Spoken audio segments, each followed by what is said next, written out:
Muito boa tarde a todos, a paz do Senhor. Glória a Deus. Eu estou hoje um bocadinho rouco, portanto, perdoem a minha voz, mas realmente ainda estou assim já há alguns dias. Mas é bom estar aqui na presença do Senhor, é bom louvá-lo, é bom cultuar o seu nome natural. Amém? E é bom também ouvir a palavra do nosso Deus. Porque é pela palavra que nós ficamos com mais fé. Porque a fé vem pelo ouvir e ouvir a palavra. Então vamos abrir em Filipenses capítulo 3. Carta de Paulo aos Filipenses, capítulo 3. E vamos ler os primeiros 11 versículos.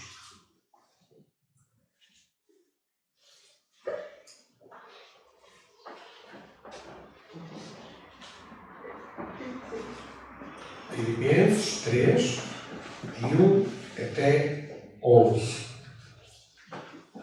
E diz assim a palavra do nosso Deus: Resta, irmãos meus, que vos regozijeis no Senhor. Eu não aborreço de escrever-vos as mesmas coisas, e é segurança para vós. Guardai-vos dos cães, guardai-vos dos maus obreiros, guardai-vos da circuncisão. Porque a circuncisão somos nós que servimos a Deus no Espírito e nos gloriamos em Jesus Cristo. E não confiamos na carne, ainda que também podia confiar na carne. E se algum outro cuida que podia confiar na carne, ainda mais eu, diz Paulo. Circuncidado ao 8º dia da linhagem de Israel, da tribo de Benjamim, hebreu de hebreus, segundo a lei, fui fariseu, segundo o zelo, perseguidor da igreja, segundo a justiça que há na lei, irrepreensível. Mas o para mim era grande. Reputei perda por Cristo. E na verdade, tenho também por perda todas as coisas, pela excelência do conhecimento de Cristo, Jesus, meu Senhor, pelo qual sofri a perda de todas estas coisas e as considero como esterco, para que possa ganhar a Cristo e seja achado nele, não tendo a minha justiça que vem da lei, mas a que vem pela fé em Cristo, a saber, a justiça que vem de Deus pela fé, para conhecê-lo e a virtude da sua ressurreição e a comunicação das suas aflições, sendo feito conforme a sua morte, para ver se de alguma maneira eu possa chegar à ressurreição dos mortos. Vamos orar. Pai incrível, então vamos estar aqui na tua presença, Senhor. É bom, Senhor, ouvirmos também estes louvores e cantarmos para Ti, Senhor.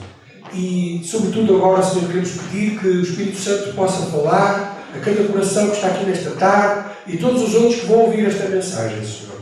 Que Tu possas, Senhor, lembrar-nos das verdades celestiais, que Tu nos possas trazer para junto de Ti, Senhor, e nos possas fazer perceber da importância que é conhecer-Te e conhecer-Te cada dia mais, Senhor. Manifesta-te pela ação do Teu Espírito Santo em cada um de nós e queremos pedir-te estas coisas agradecidos em nome de Jesus. Amém. Desta carta de Paulo aos Filipenses, nós já vimos no capítulo 1 que, em relação a Jesus Cristo é a nossa vida. E nós temos que viver por Ele e com Ele. No capítulo 1, versículo 21, dizia isso. Para mim, o viver é Cristo. Portanto, Paulo dizia isso lá, logo no capítulo 1. No capítulo 2, o apóstolo falou em relação ao exemplo de Cristo. E o que Ele fez, a sua obediência, que Ele foi obediente até à morte. E morte de cruz. E nós também devemos caminhar nesta obediência a Deus. E neste capítulo 3, a ênfase que está aqui é que nós precisamos conhecer mais de Cristo. Ainda mais de Cristo. E então vamos falar um pouco acerca disto. Também há aqui um aviso muito importante contra os falsos mestres, contra os maus obreiros. E também algumas exortações na parte final acerca de alguns crentes que andam na igreja por causa do seu umbigo, por causa dos seus interesses. E diz aqui, até na parte final, que realmente eles têm interesses egoístas, interesses próprios.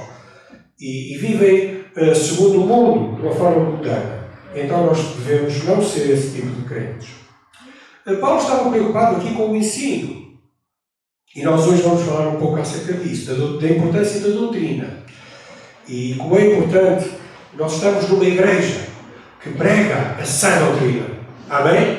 Graças a Deus pela Igreja Evangélica Lumiar, que ao longo da sua história, claro que teve altos e baixos, mas a sã doutrina sempre foi pregada aqui. O Evangelho da graça de Deus, sem misturas, o Evangelho limpo, da salvação somente pela fé em Cristo Jesus, sempre foi anunciado aqui. Um dos métodos que o diabo usa para enfraquecer e dividir uma igreja são precisamente as doutrinas, é precisamente o erro. E muitas pessoas ficam confundidas e então a igreja fica fraca e há realmente muitas vezes até divisões. Neste terceiro capítulo, o apóstolo Paulo também vai falar um pouco de si. Ele vai fazer uma autobiografia.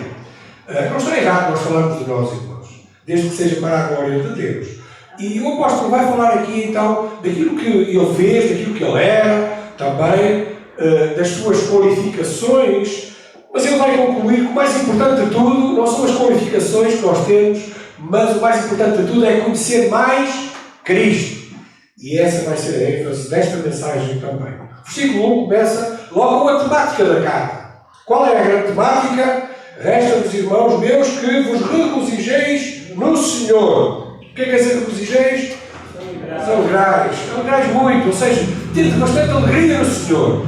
E este foco desta carta, e lembrando que o apóstolo estava como prisioneiro, estava preso lá em Roma, mas a ênfase da carta é regozijai-vos, alegrai-vos. Em quem? No Senhor, é o que ele diz.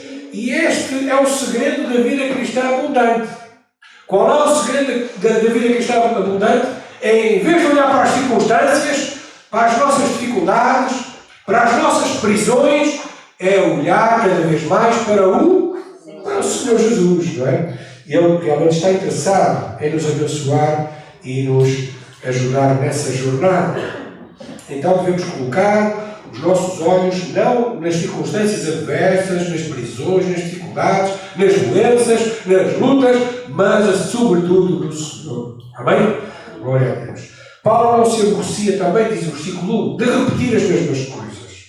As minhas filhas, e também a minha mulher às vezes, diz muitas vezes que eu estou às vezes a tornar chato, porque estou sempre a repetir as mesmas coisas. Isto é típico da velhice.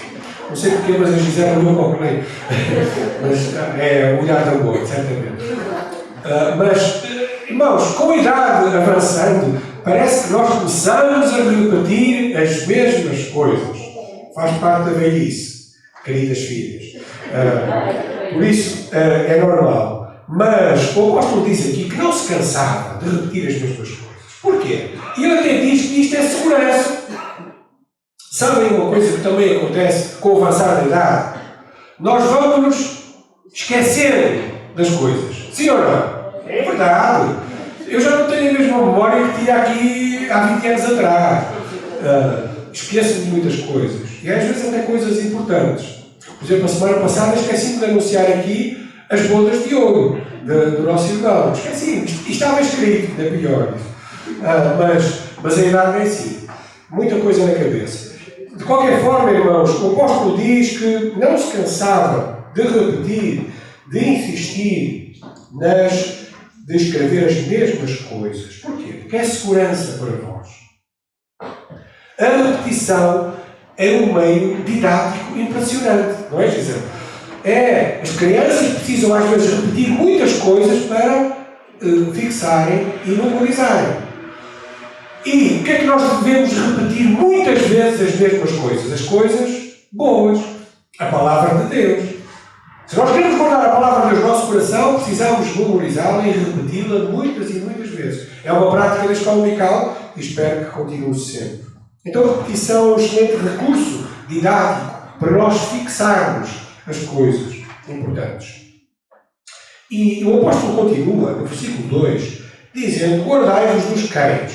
E para o nosso tempo, esta palavra parece assim um bocado forte. Como é que é? Guardai-vos dos cães. Então os cãezinhos, vamos desprezá-los? Está a falar aqui dos animaizinhos, dos cães?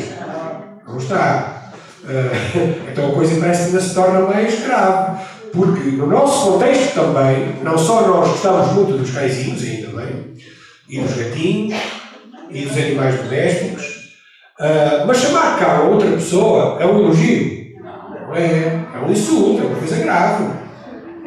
Bem, então o que é que quer dizer isto? Em primeiro lugar, deixem-me dizer que os próprios cães, no tempo do apóstolo, no tempo de Jesus, viviam de forma diferente da que vivem hoje. Não quer dizer que não existam cães também abandonados.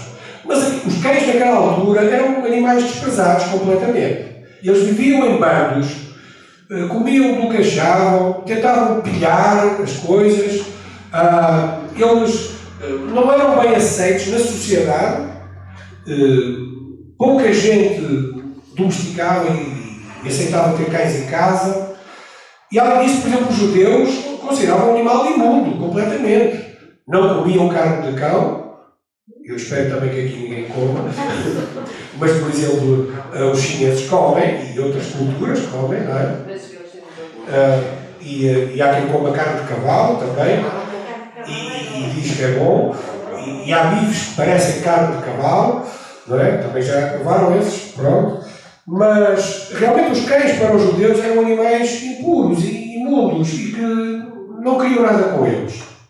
Aliás, o apóstolo, ao comparar aqui estes maus obreiros, que é isso que ele está a fazer, com cães, está a identificar-se com o tipo de animal que eles eram naquela época. Ou seja, eram animais que não mereciam respeito pela sociedade de então. Graças a Deus, pois isto mudou um pouco. Ele está a falar aqui destes falsos mestres, dos maus obreiros, e de uma forma muito particular está a falar de um grupo de pessoas chamados judaizantes. Quem eram estes judaizantes? Vamos esclarecer aqui para que não fique nenhuma dúvida.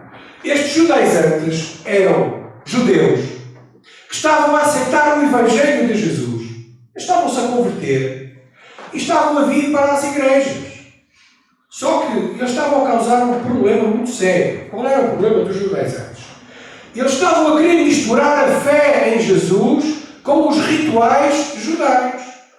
E eles acreditavam que era importante ter fé em Jesus, mas ao mesmo tempo acreditavam que era importante, por exemplo, fazer a circuncisão, guardar o sábado, ter cuidado com determinados alimentos que só os judeus podiam comer e outros não.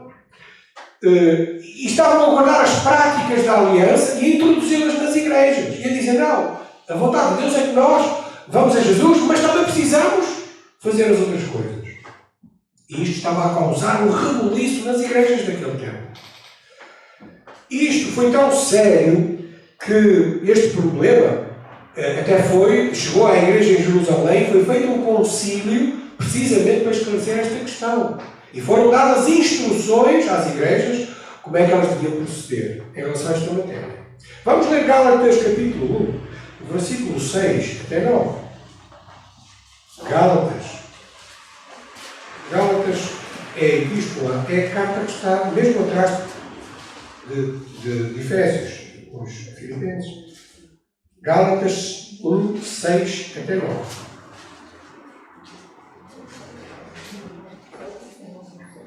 Gálatas 1, 6 a 9, diz assim o apóstolo Paulo: maravilho-me que tão depressa passasseis daquele que vos chamou à graça de Cristo para outro Evangelho, o qual não é outro. Mas há alguns que vos inquietam, são estes tais judaizantes que ele está a falar, e querem transtornar o Evangelho de Cristo. Mas ainda que nós mesmos, ou um anjo do céu vos anuncie outro Evangelho, além do que já vos tenho anunciado, seja anátema, ou seja maldito. Assim, como já vos dissemos agora de novo, também vos digo: se alguém vos anunciar outro Evangelho, além do que recebeste, seja anátema. O que é que estava a acontecer nas igrejas da Galácia? estavam a entrar estes judaizantes, que estavam a causar muita perturbação nas igrejas, e eles estavam a dizer que era preciso guardar os rituais judaicos e não chegava só a fé em Cristo. E isto estava a causar um problema muito sério. E não só nas igrejas da Galácia, mas eles entraram também em Corinto, entraram também em Éfeso e estavam agora a chegar a Filipos, aos filipenses também. E o rebuliço estava lá.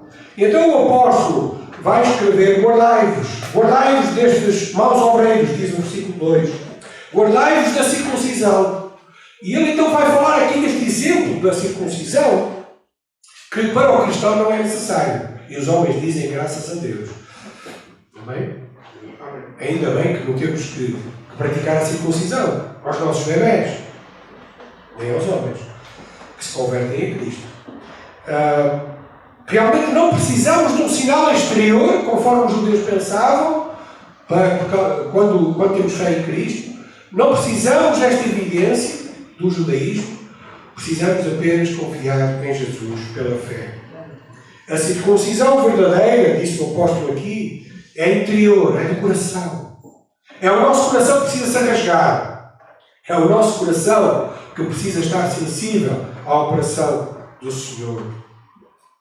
Temos que confiar apenas em Cristo.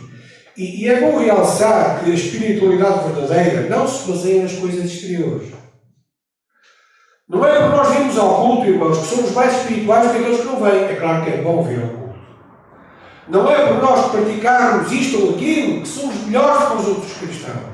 Precisamos lembrar-nos disto.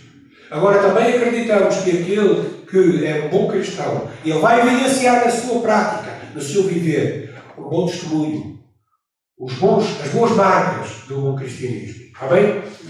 Mas a obra de Deus começa sempre no coração. E depois, a partir do versículo 5, o apóstolo vai começar a falar então da sua autobiografia. Ele diz que foi circuncidado ele próprio ao 8º dia. E esta era a marca do verdadeiro judeu. Ele não era um prosélito que de repente tinha chegado ao judaísmo. Não, ele era um verdadeiro judeu. E tinha nascido numa família judaica e foi circuncidado. Ele tinha sido circuncidado. Portanto, ele podia falar desta prerrogativa. Ele também diz aqui que ele era da linhagem de Israel. Aliás, ele era um puro sangue, podemos dizer nós. Ele era membro da nação eleita. Havia este orgulho da nação judaica. E ele pertencia à nação judaica. E não só isso, ele era da tribo de Benjamim, que era uma das melhores tribos que alguém podia nascer. Era uma família dos eleitos. E esta tribo especial da linhagem era da linhagem real, porque o Saul, ele era também da tribo de, o primeiro rei, ele era da tribo de Benjamim. E na divisão do reino de Roboão, Benjamim e Judá ligaram-se e foram fiéis. Então ele, podemos dizer que ele tinha sangue azul. Ele tinha nos seus ancestrais reinados. Não é? Então era uma pessoa importante do ponto de vista humano. Ele também diz aqui que era fariseu segundo a lei. Ou seja, Saulo estava nesta... Saulo, antes de Paulo, ele foi Saulo. E este Saulo, ele era um dos principais desta seita. Podemos dizer, era um partido. Era um partido religioso e ao mesmo tempo político. E eles pensavam, por causa do seu zelo, que poderiam matar até pessoas por causa deste zelo de fariseu. Eles eram fervorosos defensores da lei mosaica, das tradições. Aliás, fariseu significa separado. Eles sentiam-se separados dos outros todos. Ou seja, mais santos do que os outros. Eles jejuavam, eles dizimavam, eles consideravam-se uma raça distinta de todas as outras, mesmo dentro dos judeus, mesmo dentro dos religiosos. Os fariseus eram especiais. José diz que existiam somente 6.000 naquele tempo. Paulo era um deles. E um dos principais.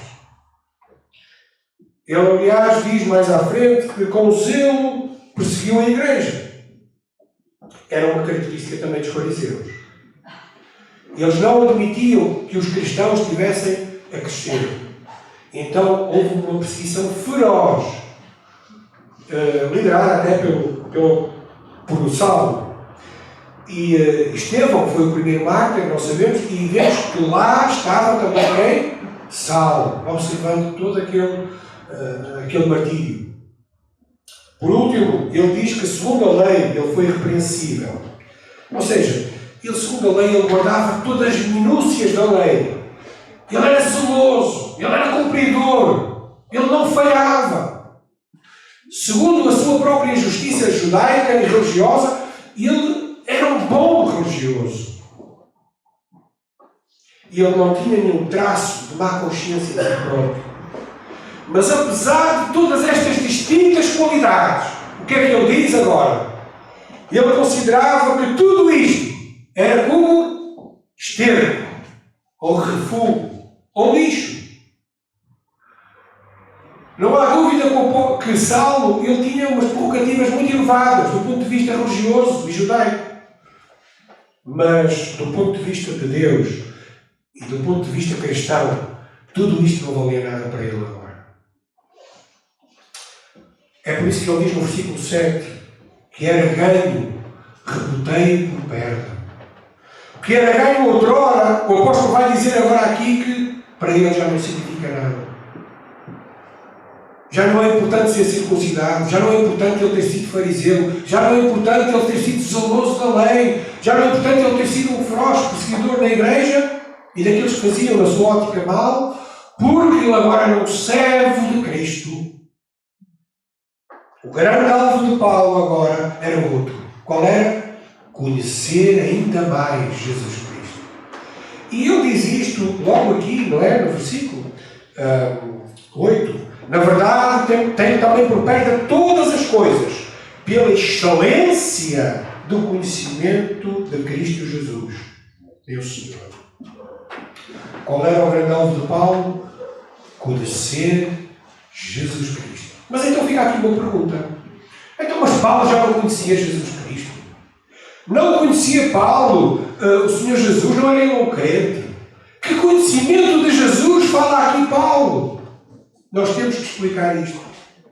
Este conhecimento de Jesus é muito mais do que um saber mental ou intelectual. É muito mais saber que Jesus era um bom mestre, como alguns hoje dizem, conhecer Jesus. É muito mais ouvir dizer que Jesus é um líder religioso. É muito mais ouvir dizer que Jesus é mais um líder. Ou até foi um mártir. Como às vezes nós ouvimos esta coisa tão errada, porque Jesus não morreu como um mártir. Então, que conhecimento fala aqui Paulo?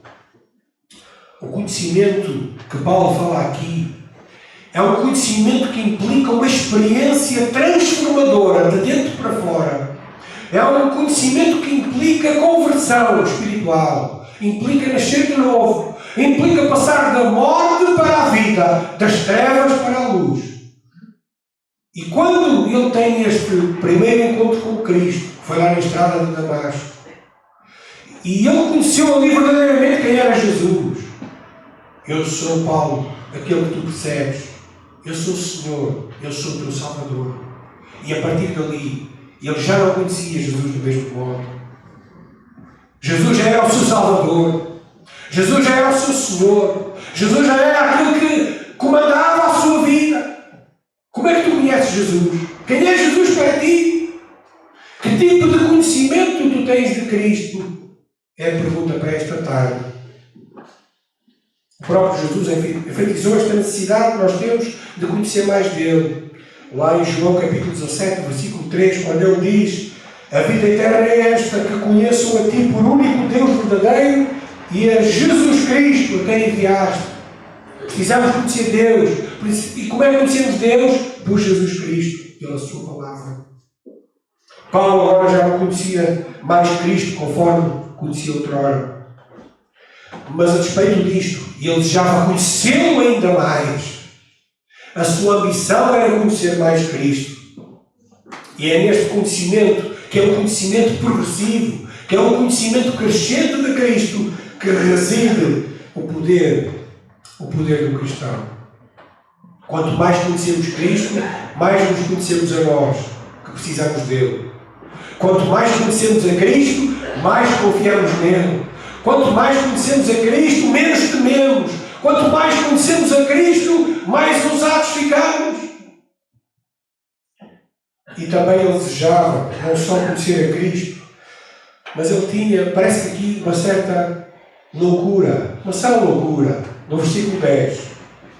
E ele diz, para conhecê-lo e à virtude da sua ressurreição e à comunicação das suas aflições, sendo feito conforme a sua morte. Paulo desejava experimentar o poder vitorioso que Jesus, da ressurreição de Cristo. Estamos aí numa época da Páscoa. Vamos ouvir falar um pouco da morte de Jesus, da sua ressurreição. Mas este poder da ressurreição de Cristo tem que ser uma constante para o cristão. Porque é precisamente este poder da ressurreição que nos dá a vitória contra o pecado, contra nós próprios, contra as nossas vãs escolhas. É este poder da ressurreição de Cristo que nos garante até a vitória contra o nosso próprio corpo. Hoje existem muitos jovens, e não só, que fazem a ambição da sua vida mostrar o corpo. É verdade ou não é? Basta abrir as redes sociais para ver que isto é uma constante. A ambição da vida de algumas pessoas é mostrar o sorriso, a cara, isto, aquilo, do seu corpo. A ambição de Paulo era outra. Era viver para conhecer Cristo e o poder da sua ressurreição. É o poder da ressurreição de Cristo que nos dá a vitória contra o pecado. É o poder da ressurreição de Cristo que nos livra da culpa. É o poder da ressurreição de Cristo que nos dá coragem e ousadia para caminharmos nesta vida. É o poder da ressurreição de Cristo que nos permite nós estarmos até mortos nos nossos delitos e pecados e percebermos que há vida em Cristo. É este poder da ressurreição que nos dá esperança, que nos dá um rumo. E então, irmãos, resumindo, nós precisamos perceber que precisamos conhecer mais Cristo. Alguns cristãos, hoje, pensam que a doutrina não é importante. E já vimos nas partes iniciais deste capítulo que a doutrina é muito importante. A sã doutrina é muito importante. O estudo da palavra de Deus é muito importante. Alguns dizem até que o mais importante agora é amar a Deus e viver a vida à nossa maneira e não incomodar ninguém e deixem de viver assim, eu nem preciso da igreja. Alguns dizem isso. Grande erro, grande engano. Irmãos, a palavra de Deus mantém-se fiel a si própria. Assim como era importante naquelas igrejas manter-se a sã doutrina, é importante hoje as igrejas manterem a sã doutrina. A palavra de Deus relembra-nos que é essencial a igreja estar bem ensinada. E não só isso, a vivermos aquilo que nós ensinamos. É a parte mais importante. Devemos estar atentos, por isso, ao que é ministrado no púlpito, ao que é ministrado todos os domingos na palavra do Senhor. Mas isso não é tudo. Martin Lloyd-Jones disse assim uma frase: eu passo a metade do meu tempo a dizer aos cristãos para estudar a doutrina. Metade do seu tempo. Ele foi um grande estudioso. Ele era médico. Um grande pastor, lá em Londres. Ele passava metade do seu tempo a dizer aos cristãos para estudar a doutrina. E a outra metade a dizer-lhes que a doutrina não é suficiente. Então como é que é? A doutrina é suficiente? Chega ou não chega? Bem, a doutrina é muito importante. É muito importante nós estudarmos a palavra de Deus, para sabermos as suas verdades, mas mais importante ainda é viver essas verdades. E isso é a segunda parte do ensinamento. A doutrina é importantíssima, mas deve ser complementada com o exemplo de Paulo. E qual era o exemplo de Paulo? É que ele desejava conhecer a Cristo e de uma forma real e experiencial, na prática. O conhecimento de Cristo é crescente e implica tempo na nossa agenda. Se nós, irmãos, não determinarmos todos os dias da nossa vida tempo para conhecer mais Cristo, na nossa agenda do dia. Vai passar, nós vamos fazer muitas coisas e vamos chegar ao final do dia e hoje ainda não li a Bíblia, hoje ainda não orei, hoje ainda não me lembrei de testemunhar e de falar de Jesus. Então conhecer a Cristo implica tirar tempo. E Arnold Tozer disse assim: Deus não se curvou à nossa pressa nervosa, nem adotou os métodos da nossa era imediatista. O homem que deseja conhecer a Deus precisa dedicar-lhe tempo, muito tempo. Queremos crescer na graça e no conhecimento do Senhor, queremos conhecer mais Cristo, precisamos dedicar-lhe tempo. Tempo para orar, tempo para ler e estudar a palavra de Deus. Não chega a vir à igreja, irmãos. Para conhecer mais Cristo, não chega a vir à igreja. Temos que, na nossa devoção diária, tirar tempo para o Senhor. Tempo para o amar, tempo para o escutar, tempo para ouvir e praticar o que Ele nos diz. Conhecemos mais de Cristo por este relacionamento maravilhoso, através das Escrituras, através da oração e da comunhão também. Conhecemos mais a Cristo quando morremos para nós próprios, quando damos lugar a este poder da ressurreição que o apóstolo Paulo tanto fala.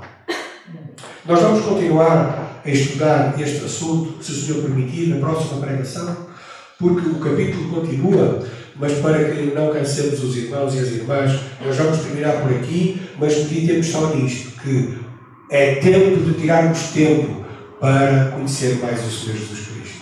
Amém. Que Deus nos abençoe.